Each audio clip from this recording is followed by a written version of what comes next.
मैं तुम्हें पहले कह दिया था कि मुझे फिलहाल 2-3 साल तक बेबी नहीं चाहिए। फिर क्यों? हाँ, मेरी अपनी कोई लाइफ नहीं है। अभी हमारी शादी को टाइम ही कितना हुआ है। एंड आई स्वेयर, मुझे अपने फ्रेंड सर्कल में अपना मजाक उड़वाने का कोई शौक नहीं है, और ना ही अपना लाइफस्टाइल खराब करने का शौक है बच्चे संभाल के। शेम ऑन यू अंबर, कितनी खुदगर्ज हो तुम। Oh come on, you think I am selfish? तो फिर अपने और अपने घर वालों के बारे में क्या ख्याल है? टिपिकल मिडिल क्लास लोगों जैसी सोच है तुम सब। बच्चे की खबर सुनते ही सब पागल हो गए। कभी बच्चा नहीं देखा क्या? For God's sake अंबर, ये सोचने पे मजबूर मत करो कि तुमसे शादी करके मैंने वाकई कोई गलती की है। Oh really? तुम मुझसे शादी करके पछता रहे हो, हाँ? तो मैं कौन सा तुमसे शादी करके खुश हूँ? I swear, अगर मुझे पता होता कि तुम और तुम्हारी फैमिली इतनी टिपिकल और घटिया सोच की मालिक है, तो मैं तुमसे कभी शादी ना करती। तो फिर चली जाओ यहाँ से। मैं भी देखता हूँ कि मेरे अलावा तुम्हारी इन आदतों के साथ तुम्हें कौन बर्दाश्त करता है। अच्छा, तुम्हारी सोच है मिस्टर हारिफ। तुमसे बहुत बेहतर तो स्टीव था, मरता था मुझ पर। काश मैं उससे शादी कर लेती, कम से कम उसके साथ अपनी मर्जी से तो रहती। स्टीव कौन? My American boyfriend.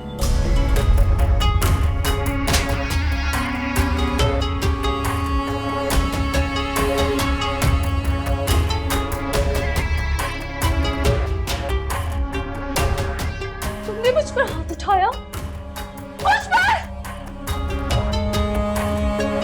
अब मैं एक सेकंड इस घर में नहीं रहूंगी। To hell with all of you. हाँ, चली जाओ इस घर से भी और मेरी जिंदगी से भी।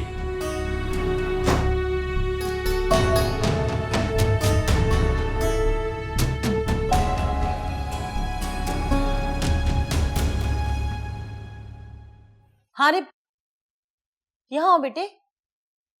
क्या हुआ है? ये शोर कैसा हो रहा था? ये आप अपनी उस चहीती बहू से पूछें जिसको आप और बाबा जबरदस्ती मेरी जिंदगी में लाए हैं। हुआ क्या है? आखिर लड़ाई किस बात पर हो रही थी? सिंपल सी बात है मामा, ना उसको हम लोग पसंद आ रहे ना हमारा घर। वो हमें बहुत टिपिकल समझती है। उसको तो बच्चा भी नहीं चाहिए। She wants to abort our child. क्या?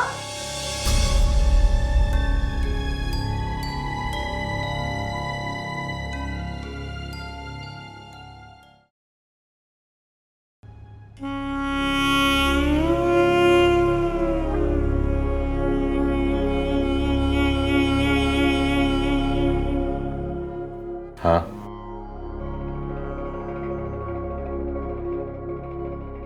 अच्छा ठीक है भाई।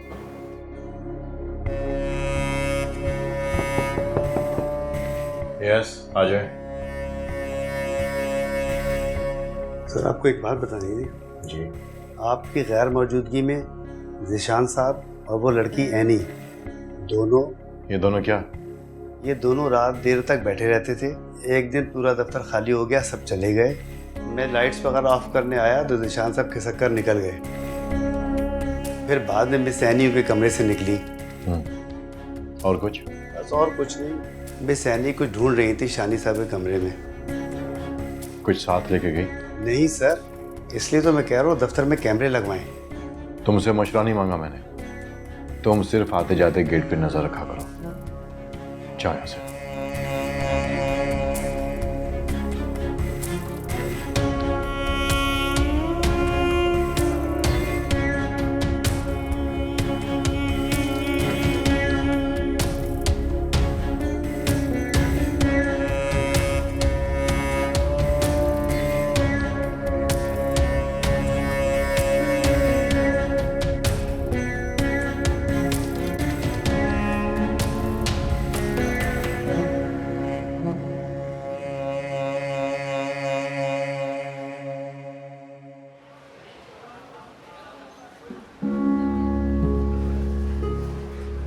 देखो सलमान, मैं तुम्हारी कोई मदद नहीं कर सकती। जो काम तुमने मुझे बोला है वो बहुत मुश्किल है। ज़ीशान के ऑफिस की तलाशी करना तो ठीक, मगर दिलावर जैसे खतरनाक शख्स के कमरे में जाना भी नामुमकिन, और तुम मुझे तलाशी का कह रहे हो। देखो एनी, तुम्हें अल्लाह का वास्ता मेरी मदद करो। सिर्फ एक बार मुझे सीढ़ी ला दो। देखो, तुम्हें जिंदगी में जहाँ मदद चाहिए हुई ना, मैं तुम्हारी मदद करूंगा। अल्लाह ना करे कि मुझे तुम जैसे इंसान की मदद की जरूरत पड़े। नहीं तुम्हारा गुस्सा बचा है, लेकिन देखो ये काम मुझसे गलत हुआ है, मैं उसे ठीक करने की कोशिश कर रहा हूँ। देखो सलमान, भूल जाओ सीडी को, वक्त गुजर चुका है। पता नहीं वो सीडी अब है भी या नहीं।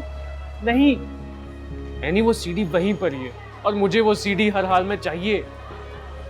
मुझे तो वाकई तुम पे अब शक हो रहा है कि तुम वो सीडी क्यों मांग रहे हो, तुम क्यों गड़े मुर्दे उखाड़ रहे हो। यानी तुम मेरी बात समझने की कोशिश क्यों नहीं कर रही हो? दिलावर बहुत ही खतरनाक बनता है, अगर वो सीडी उसके हाथ लग गई ना तो वो मुझे भी ब्लैकमेल कर सकता है। प्लीज समझो मेरी बात को। मतलब ऐसा क्या है सीडी में?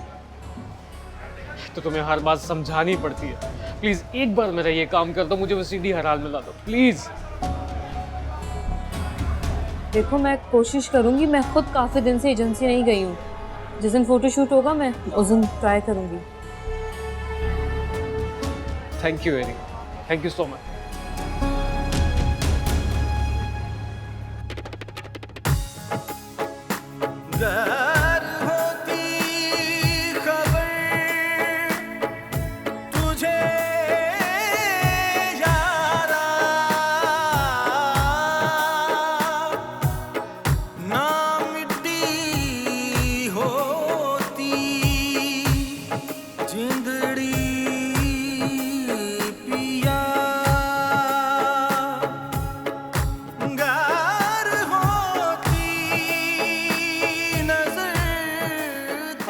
तुम्हारा और मेरा ताल्लुक खत्म।